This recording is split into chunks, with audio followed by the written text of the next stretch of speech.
Talks. तो आज मैं north east United versus Chennai FC का रिव्यू करने वाला हूँ जो कल खेला गया था। और नॉर्थ ईस्ट यूनाइटेड एफसी का परफॉर्मेंस बहुत ही ज़्यादा घटिया था मैं बोलूँगा, क्योंकि नॉर्थ ईस्ट यूनाइटेड एफसी का सबसे पहले तो लीड आता है, लेकिन लीड आने के बावजूद भी नॉर्थ ईस्ट यूनाइटेड एफसी 3-2 के स्कोर लाइन से हार जाती है। और north east United FC last season की तरह ही अपने परफॉर्मेंस को रिपीट कर रही है, जो मैंने अपना प्रीव्यू वीडियो में भी बताया था कि नॉर्थ ईस्ट यूनाइटेड एफसी हमेशा विनिंग पोजीशन से बहुत सारा पॉइंट लूज करती है। और इस सीजन में भी हम लोग को देखने को मिल रहा है साफ साफ नॉर्थ ईस्ट यूनाइटेड एफसी अपना स्टार्टिंग मैच में जीत जाती है, लेकिन उसके बाद नॉर्थ ईस्ट यूनाइटेड एफसी जिस भी टीम के साथ खेली है या तो ड्रॉ खेली है या तो हारी है।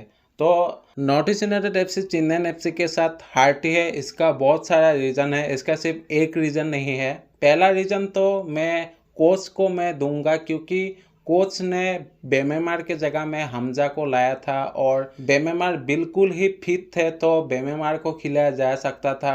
एक बहुत ही ज़्यादा इम्पोर्टेंट मैच था और नॉर्थ ईस्ट के पास होम एडवांटेज पे था और नॉर्थ ईस्ट बिल्कुल डोमिनेट करके खेल सकती थी, लेकिन नॉर्थ ईस्ट यूनाइटेड एफसी ने बहुत सारा गलती किया और अलादीन से भी बहुत सारा शॉट मिस होता है जो कि गोल में कन्वर्ट होना चाहिए था, क्योंकि एक स्ट्राइकर के लिए अगर एक सिंपल सा अगर मौका आता है तो उनको कन्वर्ट करना ही पड़ेगा। और अलादीन को उसी कारण से साइन किया गया है। और चलो एक बार के लिए मान ले तो अलादीन का दिन खराब था तो बहुत सारा चांस उनसे मिस होता है, लेकिन मुझे लगता है कि नॉर्थ ईस्ट यूनाइटेड एफसी को अगर जीतना है तो अलादीन के ऑपोजिट फ्लैंक से भी उस तरीके का अटैक आना पड़ेगा, क्योंकि अलादीन के ऊपर मुझे लग रहा है कि प्रेशर ज्यादा आ रहा है और अलादीन इंजर्ड भी हो सकते हैं। तो अलादीन अगर इंजर्ड हो जाएंगे ना तो नॉर्थ ईस्ट यूनाइटेड एफसी बहुत ही ज्यादा स्ट्रगल करेगी, क्योंकि मुझे नहीं लग रहा है कि नेस्टर उस तरीके से क्रिएटिविटी करके कॉम्बाइन करके गुलेर्मो के साथ मैच निकाल के देंगे। अलादीन ही मैच विनर है, अलादीन ही मैच निकाल के देंगे, इसलिए मुझे लग रहा है कि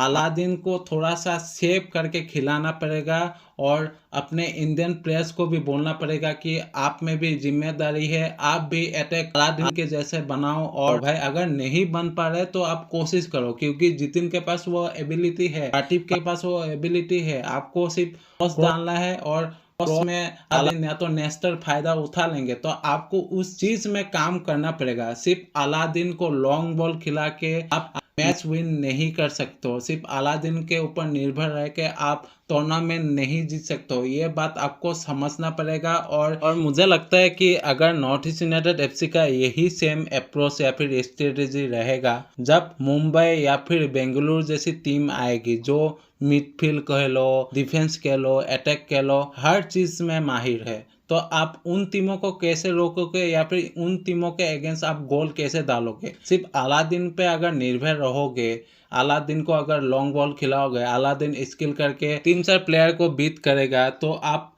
ये चीज़ अगर एक्सपेक्टेशन रखते हो ना हर मैच में, तो ये चीज़ हर मैच में नहीं होगा। जब मुंबई या फिर बेंगलुरु के अगेंस्ट खेलेगी तो मुझे लग रहा है कि नॉर्थ ईस्ट यूनाइटेड एफसी बहुत ही ज़्यादा स्ट्रगल करेगी और अलादीन को टाइटली मार्क किया जाएगा और अलादीन को चलने नहीं देंगे। तो मुझे लग रहा है कि अगर उस समय में अगर दूसरे प्लेयर्स अगर स्टेप अप करेंगे तो मुझे लग रहा है कि नॉर्थ ईस्ट यूनाइटेड एफसी को विक्टोरी से कोई रोक नहीं पाएगा। तो मुझे लग रहा है कि अगर नॉर्थ ईस्ट यूनाइटेड एफसी को अभी जीतना है तो एज ए टीम खेलना पड़ेगा। और मुझे लगता है कि बेनाली को अगर प्लेइंग 11 मिल जाता है जो अच्छा परफॉर्म करते हुए आ रही है, तो मुझे लगता है कि बेनाली को इंपॉर्टेंट मैचेस में कोई भी प्लेयर का चेंज नहीं करना चाहिए। अगर इंपॉर्टेंट ना हो तो, इंपॉर्टेंट हो तो चेंज कीजिए। और अगर बेनाली को रिस्क लेना है तो आप किसी वीक टीम के साथ रिस्क लीजिए, क्योंकि कल चेन्नई एफसी के अगेंस्ट देखने को मिला कि बेमेमार के जगह में आप हमजा को लेके आते हो। हमजा का परफॉर्मेंस डिसेंट था, लेकिन बेमेमार की तरह मिडफील्ड को उतना ज्यादा संभाल नहीं पा रहे थे, वो कल साफ देखने को मिला।